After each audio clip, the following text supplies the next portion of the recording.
Тэр өнөөдөр Ховд аймагт холбооны бүгд найрамд Герман улсаас Монгол улсаас суугаа он суугаад бүрэн ирэхэд элчин сайд, Кельмец, Кольц за албаныхаа хүмүүстэй айлчил хийж байна. Тэгэхээр энэ жил бол Герман Монгол улсын хооронд дипломат харилцаа тогтоосны 50 жилийн ой тохиож байгаа. Ийм бас түүхэн онцлогтой юм жил. Тэгээд тэр онцлогтой жил ноён элчин сайд Ховд аймагт маань зочилж бид бүхэнтэй хамтын ажиллагааны гэрээний дагуу үйл ажиллагаагаа бас эхлүүлж байгаад маш их баяртай байна. За манай хавдчууд энэ баруун бүс нутгийнхан бол Германы олон төслүүдийг бас хэрэгжүүлж тодорхой үр дүнд хүрч ингэж хэлсэн. Манай хүмүүсийн сайн мэдгээр GIZ төсөл байна, Space төсөл байна тийм ээ. KFW төсөл гэдэг. Энэ төслүүдийг маш олон үе шаттайгаар ингэж хэрэгжүүлж тодорхой үр дүнд хүрсэн. Ялангуяа Ховд аймагт бол 2014 оноос хойш энэ Германы хамтын ажиллагааны нийгэмлэгүүд олон төслүүдийг хэрэгжүүлж байсан. Тодорхой жишээ хэлэх юм бол хөгжил политехник коллежид манай мэргэжлийн багш нар ирж суралцаж, тухайлбал сантехникийн багш ирж хичээл зааж манай оюутнуудыг тодорхой үр дүнд хүргэж дэлхийн ур чадварын уралдаанд Монгол улсыг төлөөлж манай Ховд аймгийн хөгжил политехникийн коллежийн суралцагч алтан медаль хүртэж ингэж байсан сайхан амжилт бий. За энэ бол манай бас Герман Монголын хамтын ажиллагааны үр дүнд болсон ажлын эхлэл байсан. За тэрнээс хойш бол энэ 10 гаруй жилийн хугацаанд бол маш олон төслүүдийг хэрэгжүүлсэн. За ялангуяа энэ дулааны аллаглыг бууруулах чиглэлээр боловсрол, эрүүл мэндийн байгууллагуудын гадна фасадыг дулаалах, янзлах чиглэлээр олон бас төсөл хэрэгжүүлж 7-8 байгууллага эрүүл мэндийн төвүүд барилгынхаа гадна талыг сайхан дулаалж ингэж бас Герман технологиг бас нэвтрүүлж байсан сайхан туршлага байгаа.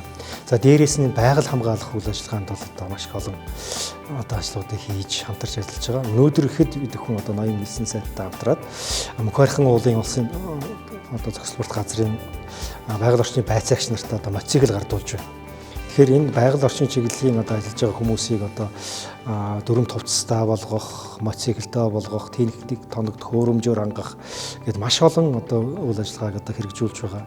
За манай хуучин жаргалан суман дээр тайхан сургалтын орчныг бүрдүүлж, танхим тогтжуулж өгöd тэнд манай бизнес эрхлэгчид бизнесийн чиглэлээр сургалт авч төсөл хөтөлбөрөөр хэрэгжүүлж бизнесийн орчинд хэрхэн яаж суралцах, төсөл яаж бичих үү гэд олон үр дүнд хүрсэн ийм үйл ажиллагааг энэ Герман Монголын хамтын ажиллагааны үр дүнд бий болж байгаа. Тэгээд тодорхой үр дүнгээ бид нэр бас ноён элчин сайдад тайлагналаа. Элчин сайдын баг маш сэтгэл хангалуун байна. Бид бүхний оруулсан хөрөнгө оруулалт хэрэгжүүлсэн төсөл яг Ховд аймагт маш бодиттой үр дүн өгч байгаад бид бүхэн маш баяртай байна гэж ингэж бид бүхэнд бас хэлж байна. Цаашдаа бид бүхэн Герман улстай Германы элчин сайдын хамтаа бас хэдэн чиглэлээр хамтарч ажиллахаар бас санал дэвшүүллээ. Тэгээд бид бүхэн судалж үзье. Чухал ийм саналуудыг та бүхэн манд дэвшүүллээ гэж хэлж байна. Тухайлбал Герман улс бол энэ боловсролын тогтолцоогоор мэрэгжилтэй боловсон хүчнийг маш чанартай бэлтгэдгээр дэлхийд алдартай юм улсаа. Тийм учраас энэ аслагсан бүс нутгаас мэрэгжлийн боловсон хүчин ялангуяа нарийн мэрэгжлийн нэмч нарыг тийм ээ мэдээлэл технологийн ажилтнуудыг энэ уул уурхаан инженерингийн чиглэлээр залуучуудыг бэлтгэх энэ Ховд аймгийн хүний нөөцийг бүрдүүлэх чиглэлээр та бүхэн маань санаачлал гаргаж бас төсөл хөтөлбөр хэрэгжүүлж ингэж ажиллаач гэдэг ийм хүсэлтийг тавилаа. За дараагийн дугаарт энэ аялал жуулчлалын салбарт бид бүхэн хамтарч ажиллах бүрэн боломж байна. Манай аймаг бол олон угсаатны ийм аймаг. Бүгд өөрийн өргөн соёлтой энийгээ бид бүхэн дэлхийн найдад гаргаж эдийн засгийн эргэлтэнд оруулж аялал жуулчлалыг хөгжүүлэх маш их сонирхолтой байгаа. Тодорхой ажлууд хийгдэж явж байна. Энэ дээр Герман Монголын хамтын ажиллагааны бас үйл ажиллагааг бас та бүхэн чиглүүлээч гэдэг ийм бас асуудлыг тавилаа.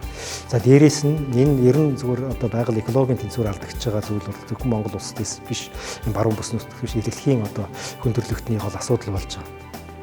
Энэ зүйл манай аймагт ч бэрхшээл байна. Тийм учраас энэ их нууруудын хотхор за тэр тусмаа энэ харуулсан нуурын экосистемийн нөхцөл байдал маш их алдагдаж байна. Бэлчээрийн цөлжилт маш хурдтай явагдаж байна. Эсний нүүдэл маш их байна. Тийм учраас энэ тал дээр ялангуяа германчууд бол энэ байгаль орчныг хамгаалах, нөхөн сэргээх энэ тал дээр маш их зөв менежменттэй маш их чухал ажлыг хийдэг ийм улс. Энэ тал дээр бид бүхэнтэй хамтарч ажиллаж ялангуяа шинжлэх ухааны ололт амжилтуудыг технологиг нэвтрүүлж байгаль хамгаалах чиглэл рүү гэдэг ийм саналыг тавилаа. Тэгэхээр бид бүхний саналыг одоо маш нааштай хүлээж авч бид бүхэн одоо ярилцаж судлаж та бүхэнтэй одоо хамтарч ажиллахад одоо бэлэн байна гэдгийг илэрхийллээ. Тэгээд Албаны бүгд найрамдах Герман улсаас Монгол улс суугаа элчин сайдын одоо айлчлал маш амжилттай болж одоо өндөрлөж байна.